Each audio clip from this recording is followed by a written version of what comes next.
Hi అండి, అందరికీ నమస్తే అండి. మేము డ్యూటీలో ఉండగా రోడ్ యాక్సిడెంట్ అయింది. వేరే వెహికల్ హై స్పీడ్లో ఉంది. ఇక్కడ హైవేలో మనకి ఇక్కడ జంక్షన్ ఉందండి. ఇక్కడ పబ్లిక్ దాటానికి ఈ వేలో చిన్న వెహికల్ కానీ పెద్ద వెహికల్ కానీ వస్తుంటే వేరే వెహికల్ స్లో కావాలి. ఇక్కడ స్లో అయినప్పుడు ఏం కాదండి, అటు నుంచి వచ్చే వెహికల్స్ కూడా స్లో కావాలి. హైదరాబాద్ విజయవాడ వచ్చే వెహికల్స్ కూడా స్లో కావాలి.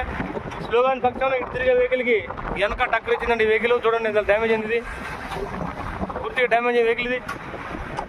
కాకపోతే లారీ వెహికల్ డ్రైవర్ సేఫ్ సైడ్లో ఉండి ఇలాంటి యాక్సిడెంట్లు కావుతుంది. దయచేసి కూడా ఒక తెలివితేటలతో ప్రదర్శించాలి. డ్రైవింగ్ చేసేటప్పుడు ఆలోచన మొత్తం డ్రైవింగ్ మీద ఉండాలి.